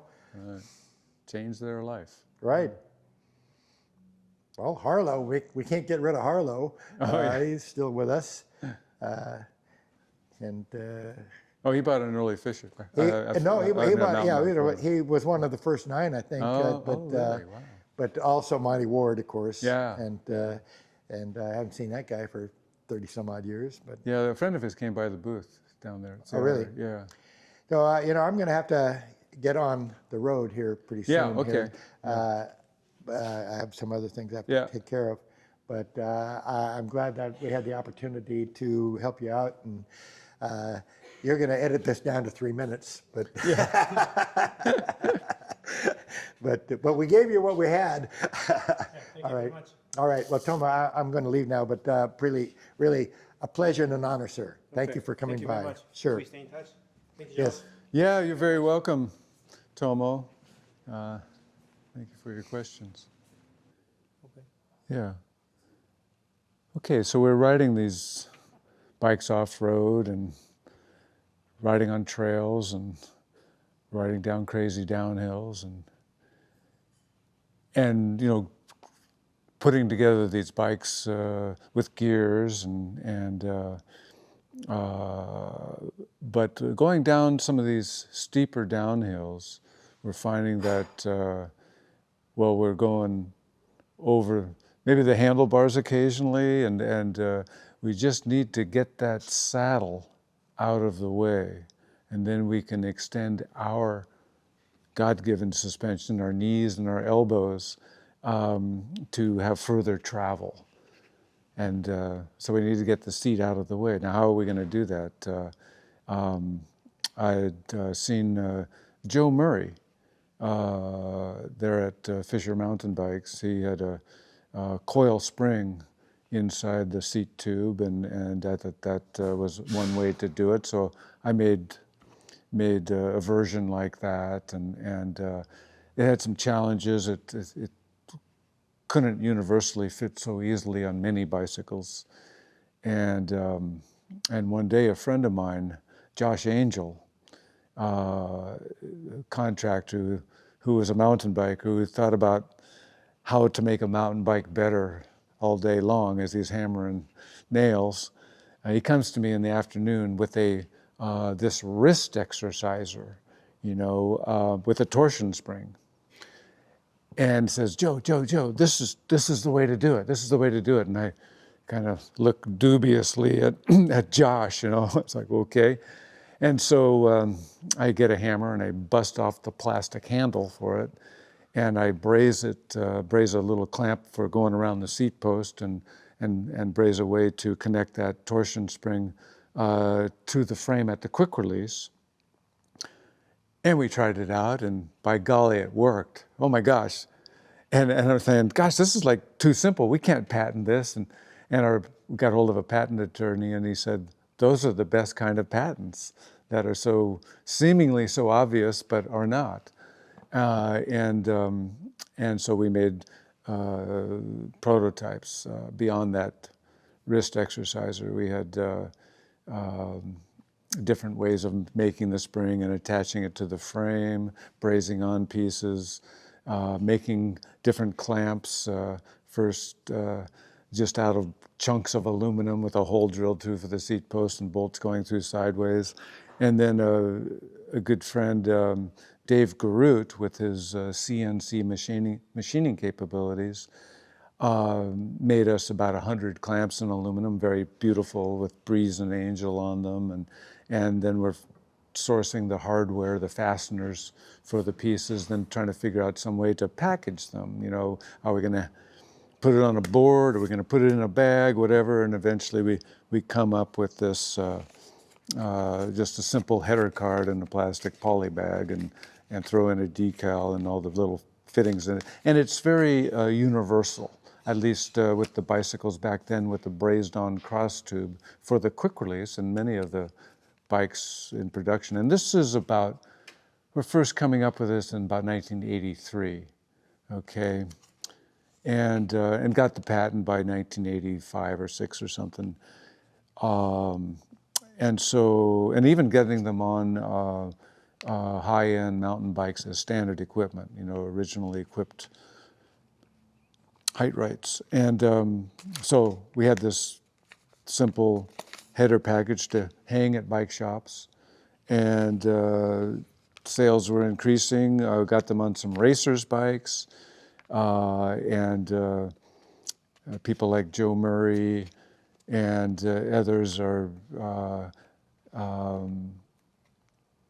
have them on their race bikes, and they're getting in the bike magazines and in Mountain Bike Action. They're getting written up, and their photos with racers on the bike, so that helps sell the product. And eventually, we had maybe a dozen distributors across the country selling our height right. Oh, and also naming the height right. Josh and I sat down with pencil and paper and were writing down ideas for what to call this, tush push, or raisin buns, or all these names. We're laughing, and eventually height right. The ungrammatically said height right, we determined is the way to do it. So, and yeah, we got a patent for it and to protect us. And we're eventually selling them by the thousands. They were made right here in the San Francisco Bay Area. Eventually we had some made over in Japan. When the yen-dollar relationship shifted dramatically, we brought them back to the U.S. So the bulk of them were made in USA, in the San Francisco Bay Area.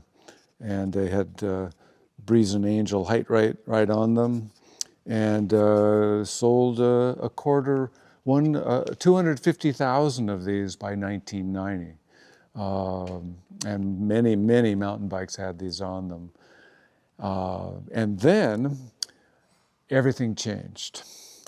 And when the race promoters changed from the long, the epic A to B over hill and dale races, they wanted to have more spectator appeal at ski areas, which were now embracing mountain biking. And so they would have these short laps, so the spectators could see the racers go by many times during the course of the race. And of course, the downhill is now much shorter, and there isn't time to be lowering your saddle every lap. And so the height right falls out of favor with racers.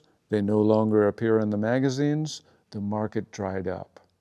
And I'm still selling the remaining of these height rights. We're running pretty low on them now, but there's still some vintage height rights still in their original packaging available.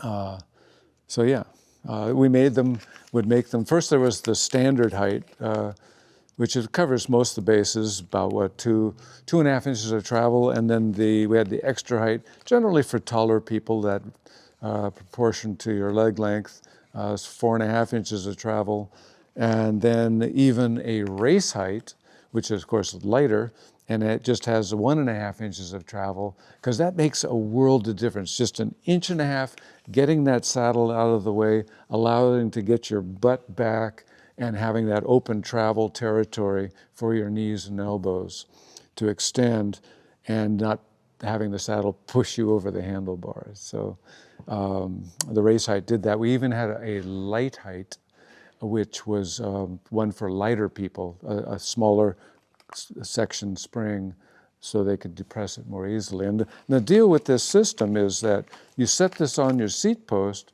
so the saddle, after you are done with that gnarly downhill, you reach back and undo the quick release, and boom, it pops up to your efficient pedaling height automatically. And also keeps the saddle straight with the frame, if you install it correctly, and is a nice deterrent to having somebody steal your saddle. It's like they can't get it off the bike without a wrench.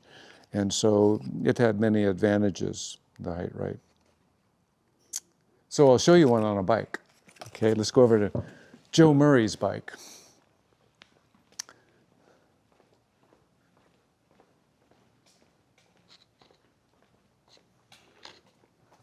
So chronologically, this is the zone here, the early 80s to the late 80s, where you have Joe Murray's bike that he raced on. This is a Fisher competition. Joe was a designer at Fisher, and became a parts tester that year, and was trying all sorts of new things. And he raced with the height right for a number of years. So here it attaches to the quick release. You undo the quick release. You can push it down with your rear, and to wherever you wanted in that range. And then when you're done with the downhill, then you just reach down and it pops right back up. It's rather simple. I was working on a remote lever from the handlebar right about when the whole market caved in from the race promoting change. And so that was pretty much the end of it right there, the first dropper seat post. And right about that same time, there was another fellow, or there were a number of people working on this. I think Rod Moses at IRD, Interlock Racing Designs in Winters, California, he did come up with a remote for the height right at that time. But down in Southern California was another person working on this. And yeah.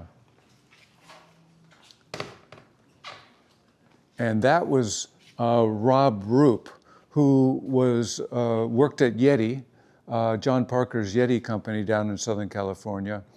And in his spare time, he's thinking about a dropper kind of seat post, like he knew about the height right, and it's like, maybe there's a better way to do this.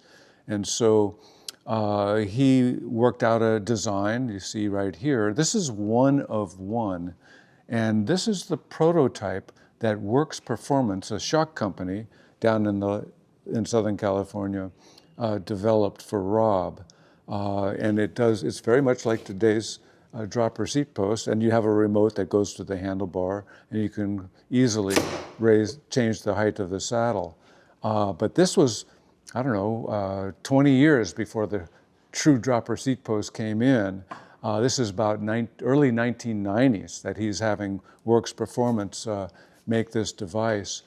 And since the whole seat post, seat locating spring thing, or lowering your saddle was no longer a thing because of the race promotion, how it changed,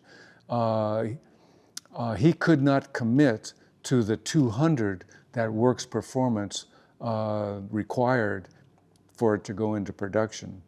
So he didn't go there. So this is the only one that exists. It's just a prototype. Like I say, it's one of one. Yeah. So, and now today, you can't sell a mountain bike without a dropper seat post. You can sell it without the pedals, but wow, it's got to have a dropper seat post on there. So that's how much it means. The fun came back to mountain biking in a big way along about 2015 or something like that, 25 years after this Rob Roop worked on this product here. After we had like I said, we made 250,000 of these height rights, and eventually we had some left over because the market just dried up, in about 1990, and so I just had a bunch of boxes of these height rights hanging around my shop, and now my son has been selling the last of them for his friends who are into the vintage bikes. And people want to outfit their bikes, to have that height right like it used to have way back when, and they can get the brand new old stock piece right here, the authentic piece. This is not remade. This is from the original production, where you have a height right that cost maybe 1/10 of what those other dropper seat posts cost, and weighs maybe 1/10 of the weight as well. This sold for $19.95 back in the late 1980s, or say 1990.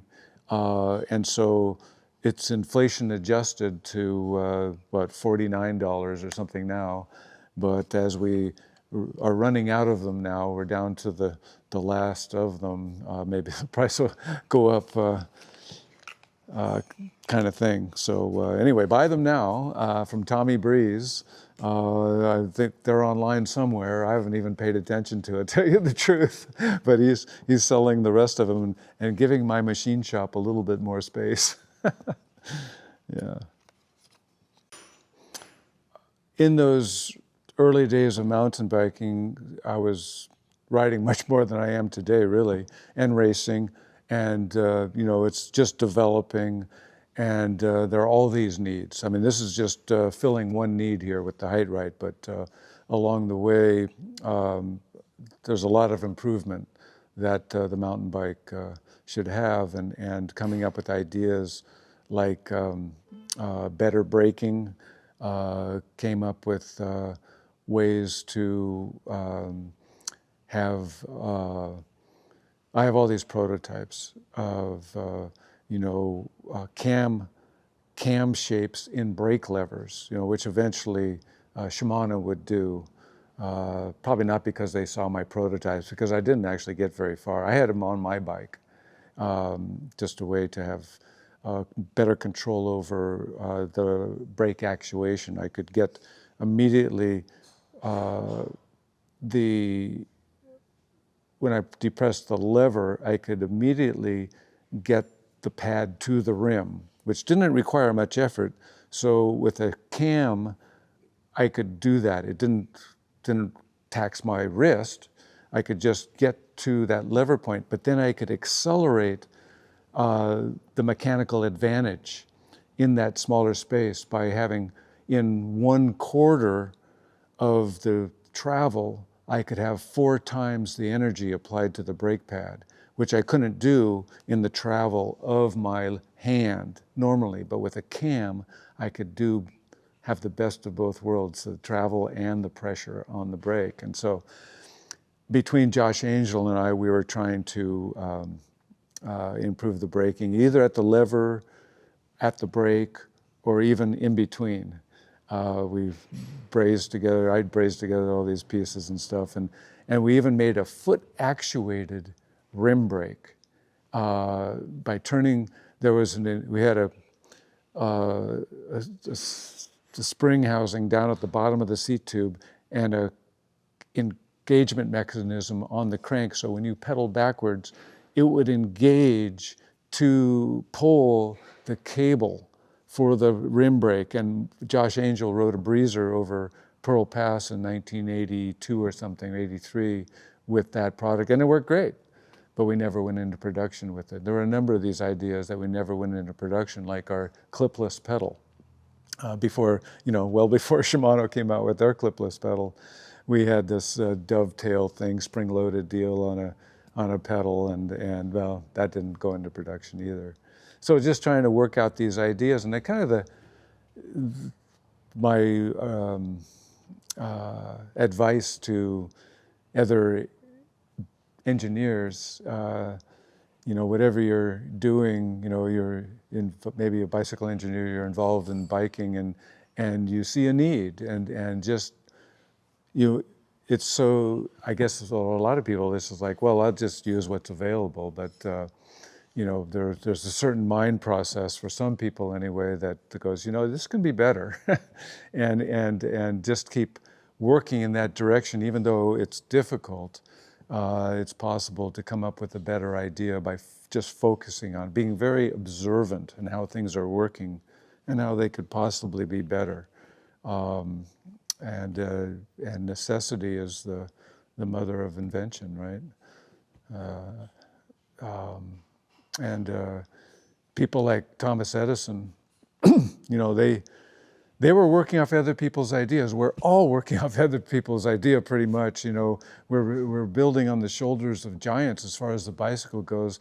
The best stuff, the ball bearing was perfected with the bicycle, and because this is the original freedom machine, and it's drawing in some of the brightest minds of the day. And some of these ideas, it's those who are able to synthesize those prior ideas and make them workable for a market. That's so important. And that's essentially what Thomas Edison said he was doing. He was just making other people's ideas practical. And that it's, what did he say? 90% it's 10% inspiration and 90% perspiration. This is something you just really have to work at, and maybe you'll be successful in coming up with a simple device that you can sell a whole lot of. Yeah. Thank you. はい、90分と長かったんですけど、動画はどうだったでしょうか。僕的に彼らのとこに直接行って話を聞けたことは今後の大事な宝になったと思っています。もし行くことができる方がいらっしゃいましたら、来年のシーオッターの後直接この博物館に行ってみてはどうでしょうか。ではこんな感じでマウンテンバイクに関する情報を今後も発信していきますので、チャンネル登録どうぞよろしくお願いします。ではまた次の動画でお会いしましょう。さようなら。